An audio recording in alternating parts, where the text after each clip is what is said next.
Hey there, YouTube family. Dr. K here, back for another video. It's been a minute. I am excited to be back with you, and welcome to my new followers here on Winning in Education. On this channel, we talk all things winning. So whatever winning means to you, it could be you're new to the education game and you're trying to figure out if you want to become a teacher, or you're in education and you're trying to move up, perhaps become a teacher leader or maybe even a principal. Or winning could mean that you're looking to leave the teaching game, education game behind altogether. So whatever it is, we talk about it on this channel. So welcome or welcome back. And today I'm excited to talk to you about this idea of how to pivot in your career. So how to move from one career into a different career or move back into an old career. I've done a lot of pivoting in my career choice, so we're going to talk about that today. We have about 5 ways that you can successfully pivot, things that I've done. And actually, I have a bonus one at the end for you. So actually 6 ways. So stick around to the end. Don't forget to like this video, subscribe if you're not a subscriber, and leave comments because I love reading the comments. So let's get into it. So let's talk about my career trajectory. I've done a lot. I've pivoted a lot in careers. If you've read my last couple of videos, you know I talked about I left my higher education position. So I left my professor job and went back into K-12 education. So that was a pivot, but that was not my only pivot. So here is my quick career timeline. I started in human resources, worked there for about 10 years in recruitment and interviewing. I still love doing that. But after about 10 years, I decided I wanted to do something different. And then I decided I wanted to go into education and become a teacher. So how I did that pivot, I went and got my master's in education. And then, of course, it was a lot easier for me to get a job as a teacher. So in my education early beginnings, I was a classroom teacher. I moved very quickly into teacher leadership and held several roles there. Became a principal in the country as well as outside of the country. A couple of my videos talk about my principalship when I was in the Middle East. But when I was thinking about coming back from the Middle East and what would I do, I decided to do another career pivot. So that was technically career pivot number 2. I moved from K-12 and I had set my sights on going into higher education full-time. I wanted to go in there full-time. I had done some adjuncting. I taught some classes at community college, and I said, you know what, I'm going to do this full-time. It was difficult. So that was a very difficult pivot. And here I am at pivot number 3. I decided again to move from higher ed. I've been here for about 7 years. I think I get that 7-year itch. And higher ed was not working out for me. So I decided that I wanted to go back into K-12. Now you would think this would be easier. I had done several jobs in K-12. I had stopped as a principal, so I was there doing it, very successful principal.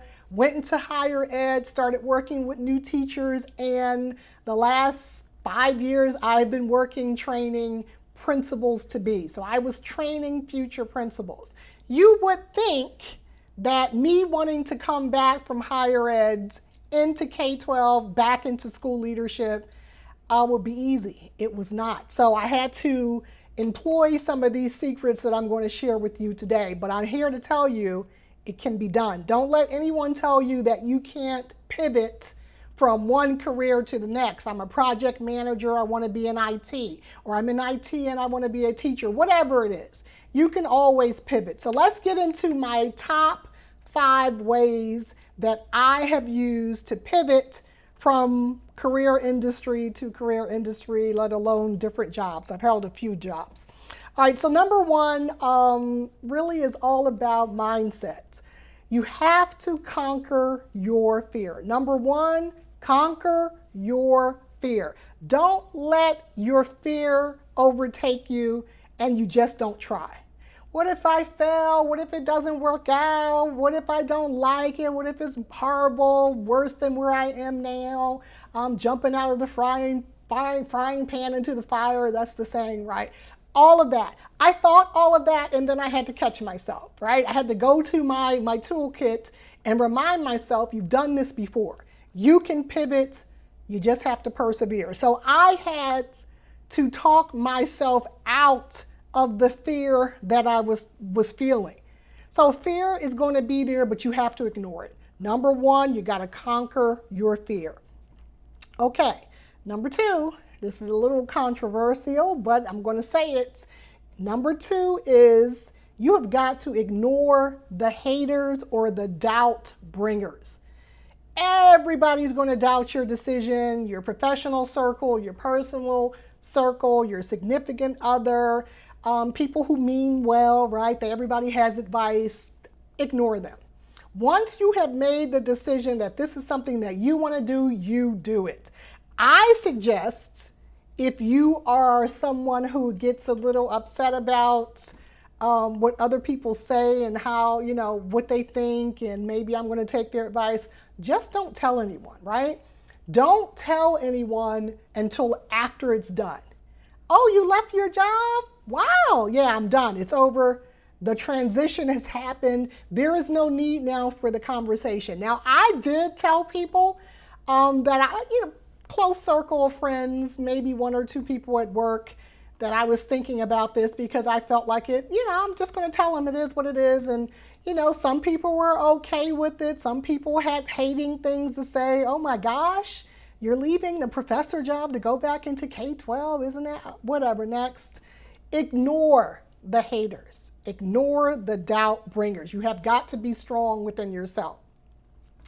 Okay, number three, you have to be your own cheerleader. You've got to be your cheerleader.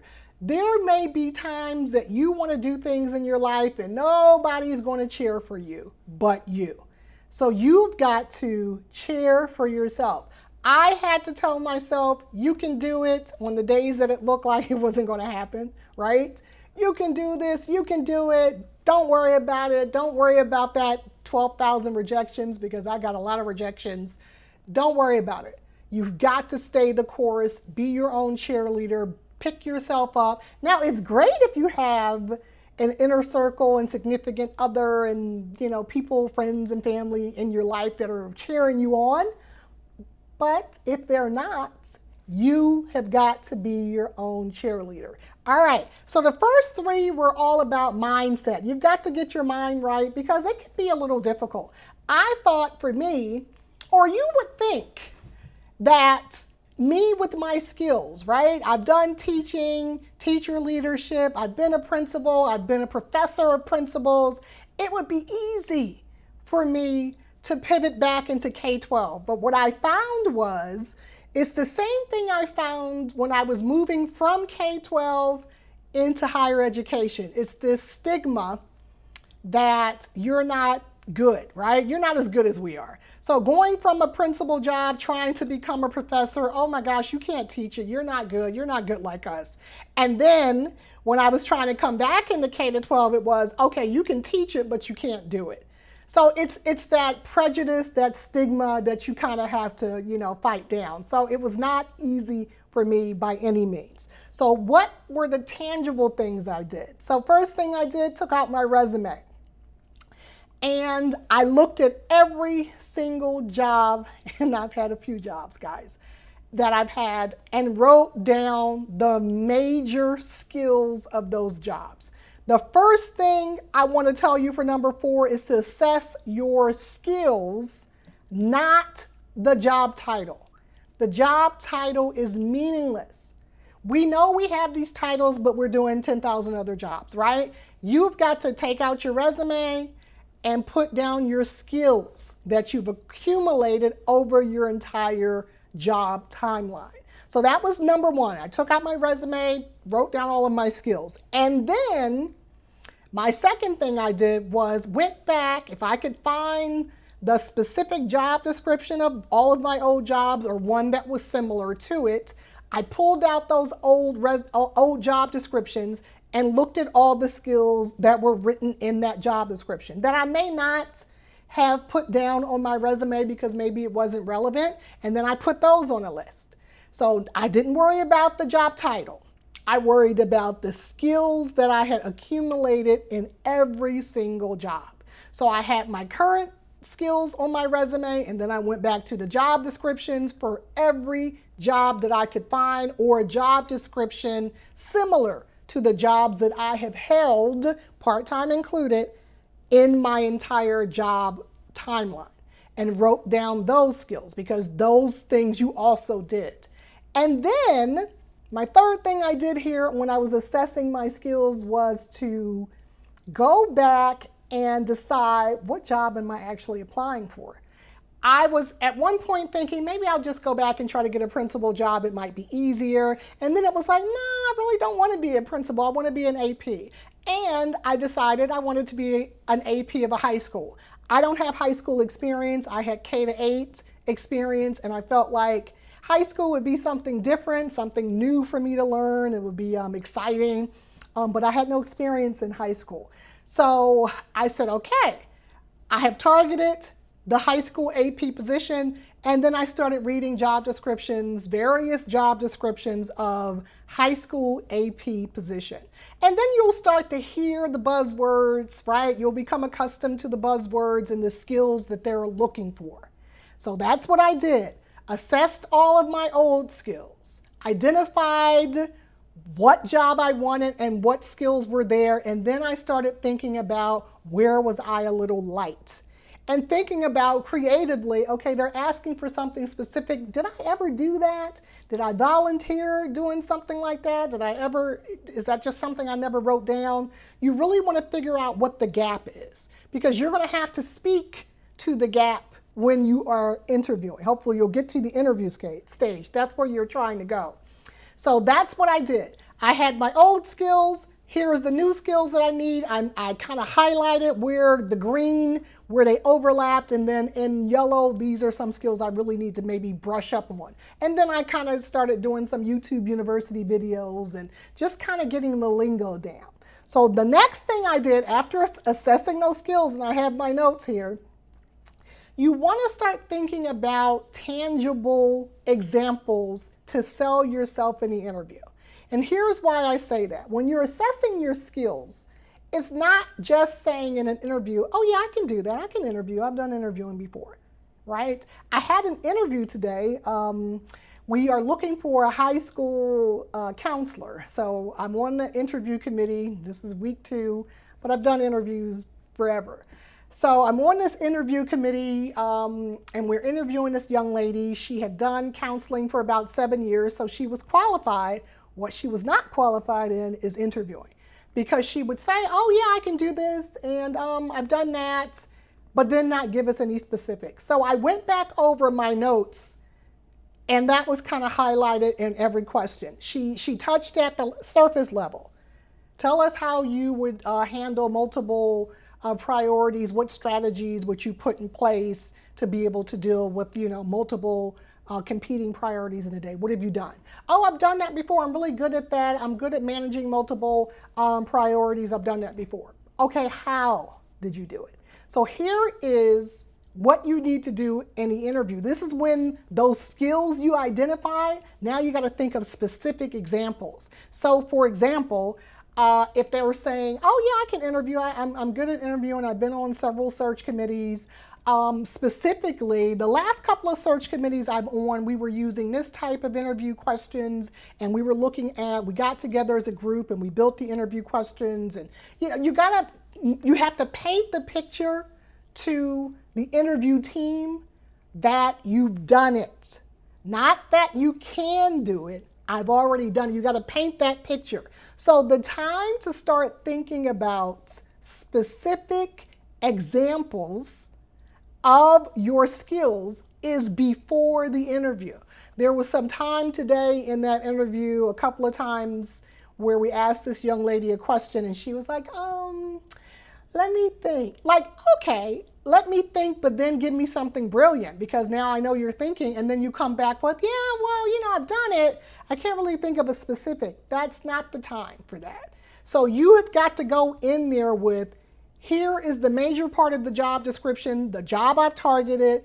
Here are the major duties that they're asking for. Here's the skills I say I have. I'm at the interview stage. They obviously think I'm initially qualified. Now I have to sell it. So they want someone to be able to do skill A. Yeah, I've done skill A. In my last couple of jobs, I've done skill A. Specifically, I'm thinking about a project where I had to do skill A, and this is how I did it. This is how I executed that. Have specifics, not just tangible. So that was number 4. Assess your skills. Okay, number 5. Keep applying for the job until you get it. So 5, persevere. You got to be persistent and you have to persevere. This kind of goes back to you being your own cheerleader, right? These are going to be difficult times, particularly depending upon where you are in your career, right? If you're fresh out of college, it's kind of easy to pivot. You haven't picked up a whole lot of skills in one industry, so you can kind of pop around. But when you start to get at certain levels, people start to look at you one way, and they only see you as project manager or professor or principal, right? They don't see that you can do these other things even if you've already done it. So you have to keep applying, keep applying, keep applying until you get the job that you want. So I will tell you, I've applied to many jobs. Again, it was not easy for me to go from professor back to K to 12. You would think it would be easy. There was a part of me thinking, all right, this will be pretty easy. I look like a great candidate. I've done it. I've taught it. I've done it. No. It was very, very difficult. So I had to keep applying. I had multiple rejections coming through. I've got to the end of several final interviews and still didn't get the job. And I had to just keep applying. I was applying to jobs when I was negotiating my salary for this current job, just in case it fell through. Because you never know, right? There was a threshold that I was not going to go under. One of the reasons I left higher ed, and please go look at that video, I'll put it up here, was because of the money. So there was a set number that I was not going under. And I was willing to walk away because, again, I had about 10 more resumes out and I was in various stages of interviewing at these jobs. So don't stop interviewing or stop applying to jobs just because you have an interview. Oh my gosh, I got an interview. The interview is the first step. Most of these companies now have 3 and 4 and 5 steps to their interview process. It takes forever. So you could be in various stages within the interview. Do not stop applying to a job for the job you want until you have signed your contract. And that's exactly what I did. All right, so here's my final tip. This is the bonus, but I'll call it number 6, the bonus. This is something that I think I've talked about with a couple of clients. Don't be afraid to dip down in what we would say would be your career high to get to the job you want. And what do I mean by that? So you are a director of project management, but now you want to go into a totally different industry. You may have to go down to assistant director of something else, right? You may not be able to go in laterally, apples for apples, at this new industry because you have not proven yourself within that industry.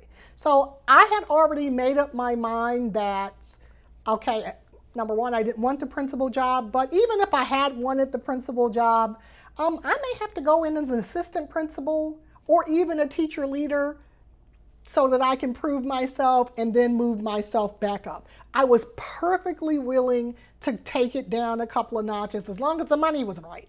As long as the money was there, I was willing to go down. For me, it was not about the title. I don't want you to get hung up on the title. Think about the job duties. What are the duties that I enjoy? I don't need the title. You don't need the title. You need the money and you need the job duties that you enjoy. So I had already convinced myself, I could be a second grade teacher. If they were paying me right in the right district, second grade is my favorite grade of all time, I would be perfectly happy. So don't listen to those, what did I call them, doubt bringers, when they say things like, oh my gosh, you are a professor and now you're going back to be a teacher? Are you kidding me? That is so, I mean, that's such a huge step back. A step back for who? Work is just a means to an end for me. Now, maybe you feel differently. Some of you are really invested in these jobs, these companies that are not your own for some reason. I don't feel that way. My job is a means to an end to increase my quality of life and to allow me to travel and to take care of myself. That is about it. I want to enjoy my job and I want to feel like I'm contributing to society and giving back, but I want to be happy and I want to be paid accordingly and I want to feel fulfilled. But I don't need the fancy title or any of that. So don't get hung up on that. I think that's probably where you need to start. If you are really high up in your career and you're trying to pivot into another industry, I want you to get your mind right around, I may not be able to go in quite here. Now you can aim for that, but why not aim for the top and the one right under it? Because remember, you're not going to be in these jobs forever. So even if you go in right under, go and improve yourself. Within a year or two, you will be able to move up. And if you can't move up in that particular company, then go someplace else. Now you have the job that you want on your resume currently with current experience. You got the lingo down, you got the relevant current experience. You will be able to move up. So that's it. I think if you follow these 5+1 bonus tips that I gave you on how to pivot in your career or pivot out of your career into a new career, you will be fine. I'd love to hear your feedback. If there is other things that I should have added to this list that you've done, maybe you've already done a couple of pivots from your job industry into different industries. What did I miss? Or if you use the tips and you find some success, please come back into the comments and leave a note for us. All right, so that's it for now. Don't forget to like this video and subscribe to my channel, and I will see you in the next video. Take care, guys.